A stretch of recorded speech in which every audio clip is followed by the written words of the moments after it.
Assalamualaikum warahmatullahi wabarakatuh. Perkenalkan, nama saya Muhammad Zimil Sabir dengan NIM 362121302045. Saya akan menerangkan tentang pengelasan. Jelaskan pengertian dari pengelasan. Pengelasan atau welding adalah salah satu teknik penyambungan logam dengan cara mencairkan sebagian logam induk dan logam pengisi dengan atau tanpa tekanan dan dengan atau tanpa logam penambah dan menghasilkan sambungan yang kontinu. Secara umum, jenis-jenis elektroda las SMAW yang umum dipakai di lapangan.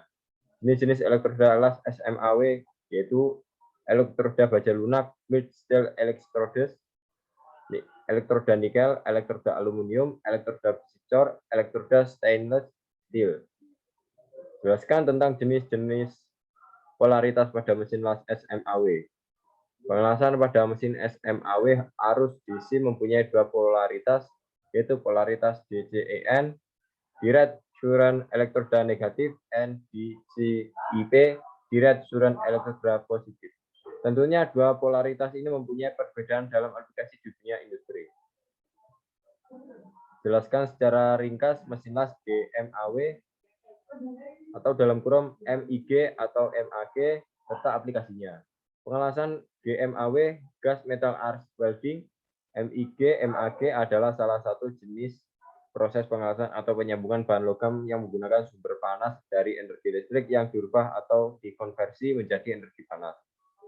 Pada proses las GMAW ini menggunakan kawat las yang digulung dalam satu roll dan menggunakan gas sebagai pelindung logam las yang mencair saat proses pengelasan berlangsung. Untuk aplikasi pengelasan logam atau baja karbon rendah, gas pelindung CO2 ini tidak dapat digunakan untuk metal transfer jenis spray. Pada penggunaannya harus dilakukan percampuran dengan gas pelindung yang lain seperti argon dan helium. Jelaskan secara ringkas mesin las GTAW dan FCAW serta aplikasinya. Pengertian proses pengelasan FCAW, Lux Cored and Welding adalah sebuah proses pengelasan yang menggunakan sumber panas yang berasal dari energi listrik yang dikonversi menjadi sumber panas pada busur listrik. Pengelasan FCAW, Full Cored and Welding, mempunyai dua tipe yang dibedakan menurut dua jenis. Perlindungan yang digunakan yaitu self-welding dan gas shielding atau self-shielding. SCAW adalah proses pengelasan SCAW yang menggunakan flux yang berada di inti kawat las untuk melindungi logam las yang mencair, sedangkan gas shielding SCAW adalah proses pengelasan SCAW yang menggunakan flux dan ditambahkan gas yang berasal dari luar sistem dan gas dari tabung. Jelaskan secara singkat pengelasan PAW dan laser welding serta aplikasinya. Plus ARC welding atau disingkat PAW, plus ARC welding atau disingkat PAW juga adalah bentuk khusus dari gas tungsten ARC welding GTAW dari mana busur plasma yang dirapatkan akan diarahkan pada area las dalam PAW. Elektroda berbahan tungsten terpasang pada nose khusus yang dirancang supaya dapat memfokuskan aliran kecepatan tinggi dari gas inner ke dalam wilayah busur agar membentuk aliran busur plasma yang sangat panas serta berkecepatan tinggi. Gas inert yang digunakan sebagai pelindung busur las antara lain argon, campuran argon, hidrogen, dan helium. Pengaplikasian. Saat ini plasma arc welding digunakan di bidang perakitan mobil, lemari logam, bingkai pintu, dan jendela, dan lain-lain. PAW memiliki stabilitas busur yang baik, kontrol penetrasi yang baik, kecepatan las yang tinggi, dan kualitas yang baik. PAW dapat digunakan pada hampir seluruh jenis logam termasuk tungsten. Jelaskan daerah hard up zone disertai gambar pada material yang diberikan panas atau busur las. Zona yang terpengaruh panas HAZ adalah suatu yang terjadi ketika logam terkena suhu tinggi. Ini memiliki dampak negatif pada desain dan struktur logam. Artikel ini membahas efek tersebut dan cara menguranginya. Beberapa prosedur produksi proses manufaktur yang menghasilkan HAS adalah pemotongan mekanis, pemotongan termal, dan pengelasan. HS dapat diidentifikasikan oleh serangkaian pita berwarna cerah antara permukaan pemotongan, pengelasan, dan logam dasar yang tidak terpengaruh struktur tersebut sekuat titik terlemahnya. Jelaskan beberapa cacat dalam pengelasan. Yang pertama, incomplete root penetration atau lack of root penetration. Incomplete root penetration adalah defeat yang mana penetrasi adalah akar root yang tidak sehingga terlihat celah antar parent mental. Hal ini dikarenakan pengelasan yang dilakukan logam tidak tembus pada root. Cacat yang kedua, cacat last incomplete root fusion.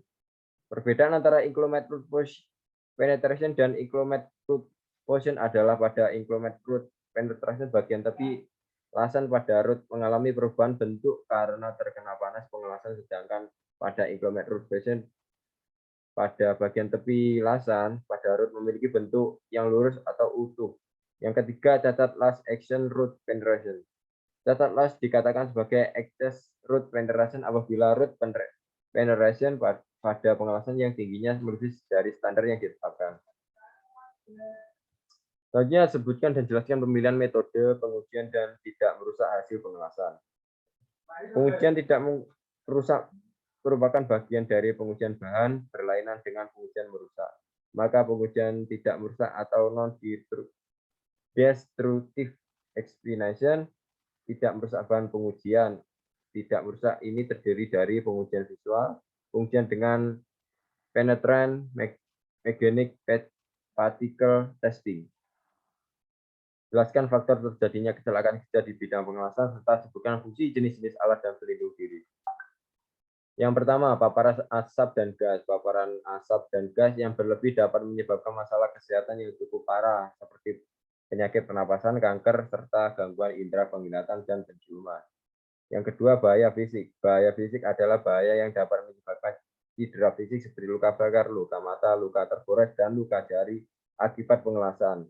Dengan pelindung diri APD yang sesuai, Anda dapat melindungi diri dari paparan bahaya fisik tersebut. Sengatan listrik. Sengatan listrik merupakan salah satu risiko yang cukup serius bagi pekerja las. Kecepatan arus listrik secara mendadak dapat terjadi dalam proses pengelasan. Akibat tubuh tidak dapat mengalami cedera serius dan bahkan kematian. Api dan ledakan. Bahan yang mudah terbakar di sekitar area kerja merupakan faktor penyebab kebakaran nomor 1. Hal ini dapat dicegah dengan perapian area kerja sebelum melakukan proses pengelasan. Penting juga bagi Anda untuk mengetahui lokasi evakuasi pintu keluar darurat. Yang pertama, pakaian kerja las atau apron. Pakaian kerja las adalah pakaian yang dapat melindungi seluruh tubuh dari panas dan percikan las. Selain itu terdapat apron sebagai tambahan apron dada dan apron lengan. Ini terbuat dari bahan kulit karena jika kain bisa maka pakaian akan berlubang. Hal ini disebabkan tingginya temperatur percikan las. Nomor 2, sarung tangan las dan welding gloves. Welding gloves atau sarung tangan las adalah sarung tangan yang memang khusus untuk dibuat proses pekerjaan las. Bahannya sarung tangan terbuat dari kulit atau basis asbes dengan kelenturan yang baik. Welding gloves berfungsi untuk melindungi kedua tangan dari percikan las atau spatter dan panas material yang dihasilkan dari proses. Sepatu las atau safety shoes. Sepatu las adalah sepatu yang terbuat dari kulit. Bagian sepatu terbuat plat, baja yang berfungsi untuk melindungi kaki dari kejatuhan benda berat dan benda tajam. Selain itu, karena bersifat isolator, sepatu ini juga melindungi bahaya dari sengatan listrik. Nomor 4, helm las atau topeng las. Helm las adalah alat yang mempunyai fungsi melindungi bagian wajah dari percikan las, panas pengelasan, dan sinar las ke bagian mata. Topeng ini terbuat dari bahan listrik dan tahan panas. Selain itu terdapat 3 kaca bening, hitam, dan bening yang berfungsi untuk melindungi mata dari bahaya sinar dampak ultraviolet saat melakukan pekerjaan pengelasan. Yang 5, masker las. Masker berfungsi sebagai alat pelindung pernapasan dari bahaya asap las karena asap las berbeda dengan asap biasa. Asap las merupakan hasil pembakaran dari bahan kimia untuk perlindungan lasan dan juga pembakaran untuk pelelehan dari material lasan. Oleh karena itu, asap las ini hampir seperti serbuk besi dan sangat membahayakan alat pernapasan kita. Itulah yang dapat saya sampaikan dalam UAS kali ini. Semoga bermanfaat. Wassalamualaikum warahmatullahi wabarakatuh.